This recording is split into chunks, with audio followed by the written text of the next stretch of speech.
We talked a bit about Lot 14 earlier in the program when I crossed to the South Australian Premier Stephen Marshall outside of Lot 14. David Penberthy, breakfast radio host and columnist with The Australian, reporter and a columnist with The Australian and News Corp, joins us from the same location. Good to talk to you again, Pembo. Is it as exciting down there with all the hipster jobs as Stephen Marshall says it is? That's right. Lots of offices here with lava lamps and pinball machines, Chris. I actually just bumped into the Premier when I arrived. He was heading off as I rocked up for my spot. And I got to say, he was looking like a very relaxed man, given the manner in which not one but two major polls have pointed to a highly probable Labor win. His assessment is that whatever swing Labor is getting is not necessarily going to be uniform, and that there's going to be some real hand-to-hand battles going on in the 4 seats on margins of less than 2% that the Liberals currently hold. Now, Labor needs 4 seats to win, and for a bloke who's being written off by the pundits and battered in the polls, I've got to say Stephen Marshall was cutting a pretty relaxed figure here. Yeah, he does seem pretty confident, and there's no doubt you hang on to 1 or 2 of those key 4 seats and they'll probably hang on to government, even if it's a minority government. The thing is, Lot 14 is interesting. There's great work going on there.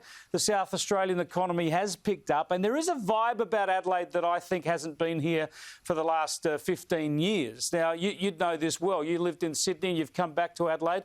Tell us about that vibe and about the economy in South Australia, and if that is all going well, why is it then that Stephen Marshall's government would be under such serious threat of being dumped after just 1 term?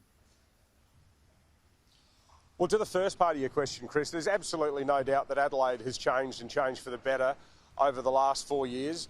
I would say that some of the improvements, though, you could date some of it back to Rann and Wetherill, things like fixing up the Adelaide Oval. That changed the vibe of the city. Yeah, but certainly in an economic sense, the last 4 years have been terrific.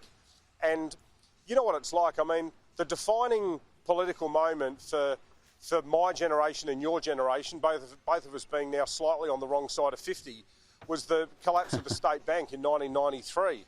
And it created this gigantic sort of middle-class diaspora. I mean, Adelaide, as a smaller city, had always had problems keeping graduates, like any medium-sized city across the world, that inevitable draw to the capitals. But it really went hell for leather after the bank fell over in 93. Stephen Marshall's the same age as us. He's 53, 54, and he feels that way too. And I think that for him, his proudest boast is that people started to come back. The weakness, though, is that this whole new Adelaide vibe, I think it might be a bit of a middle-class phenomenon. And for every person who's excited to have a job working for Google or PwC or Accenture, there's a few guys in the outer northern and southern suburbs who would have 30 years ago had a job for life in the car industry going, where do I fit in? And that's where the Labor Party comes in.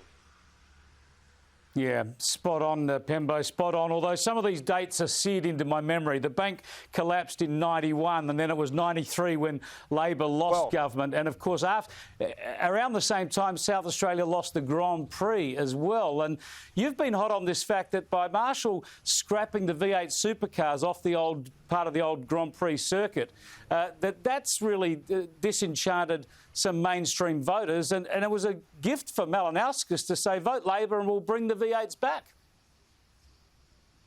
Well, yeah, it's the ultimate blue-collar event, but it should also be said it upset a lot of business people in the hospitality sector because, you know, if you've got a steakhouse in the square mile, having 50 blokes in Holden jackets rock up for the mixed grill and as much Shiraz as they can drink is a pretty handy little earner. That was the biggest week of the year for the restaurants along Goodger Street and Rundle Street. Although I will say this, there's been speculation that Stephen Marshall could lose his inner eastern seat of Dunstan. I would be stunned and amazed if that happened. And I reckon one of the key reasons is that so many people in his la-di-da eastern suburbs seat loathed and detested the V8 supercar race because it was a temporary track that caused massive traffic snarls throughout the east for a good fortnight of the year. So they're thrilled that it's gone.